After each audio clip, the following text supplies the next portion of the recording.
A Course in Miracles, Part 2. Introduction.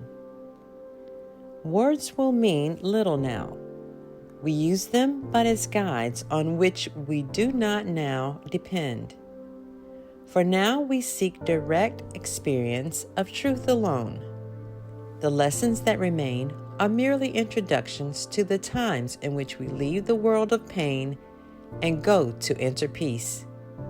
Now we begin to reach the goal this course has set and find the end toward which our practicing was always geared.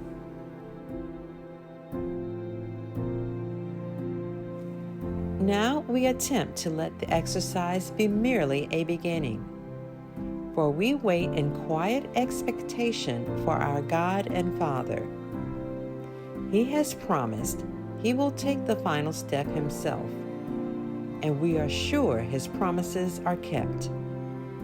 We have come far along the road, and now we wait for Him. We will continue spending time with Him each morning and at night, as long as makes us happy. We will not consider time a matter of duration now. We use as much as we will need for the result that we desire.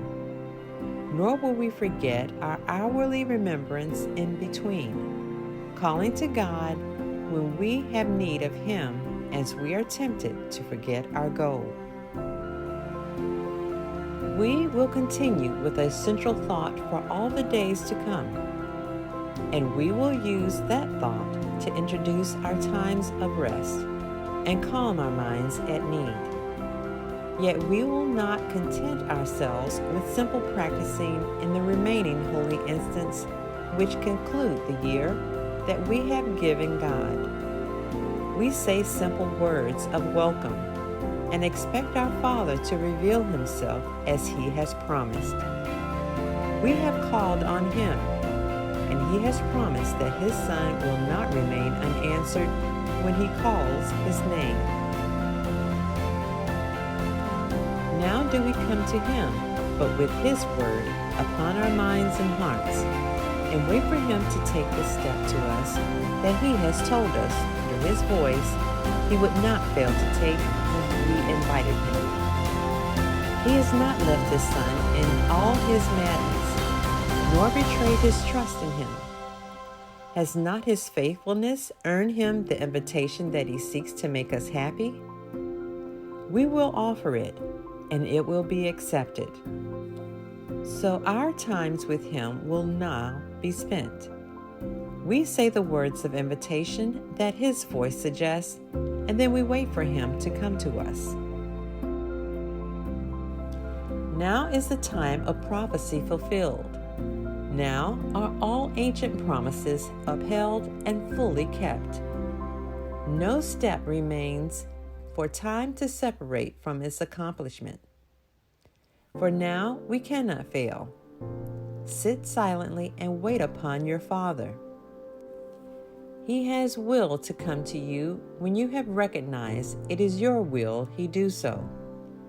And you could have never come this far unless you saw, however dimly, that it is your will. I am so close to you, we cannot fail.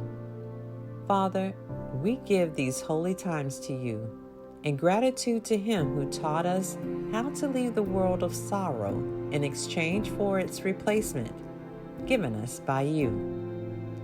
We look not backward now, we look ahead and fix our eyes upon the journey's end. Accept these little gifts of thanks from us, as through Christ's vision we behold a world beyond the one we made, and take that world to be the full replacement of our own.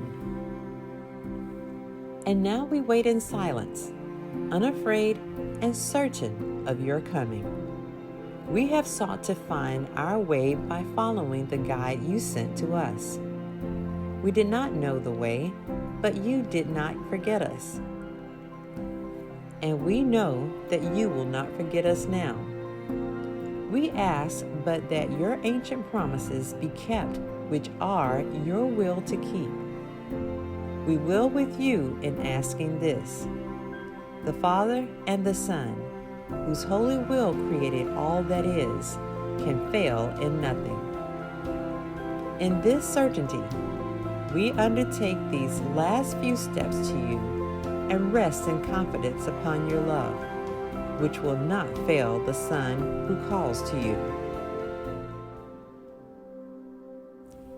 And so we start upon the final part of this one holy year, which we have spent together in the search for truth and God, who is its one creator. We have found the way He chose for us and made the choice to follow it as He would have us go. His hand has held us up. His thoughts have lit the darkness of our minds. His love has called to us unceasingly since time began. We had a wish that God would fail to have the Son whom He created for Himself. We wanted God to change Himself and be what we would make of Him. And we believed that our insane desires were true. Now we are glad that this is all undone, and we no longer think illusions true. The memory of God is shimmering across the wide horizons of our minds. A moment more, and it will rise again. A moment more, and we who are God's sons are safely home, where He would have us be. Now is the need for practice almost done. For in this final section, we will come to understand that we need only call to God, and all temptations disappear. Instead of words, we need but feel His love.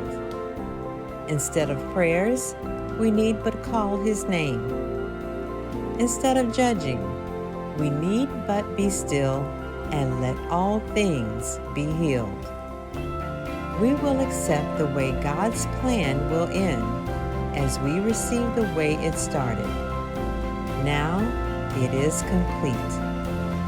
This year has brought us to eternity. One further use for words we still retain. From time to time, instructions on a theme of special relevance will intersperse our daily lessons and the periods of wordless, deep experience which should come afterwards. These special thoughts should be reviewed each day, each one of them to be continued till the next is given you.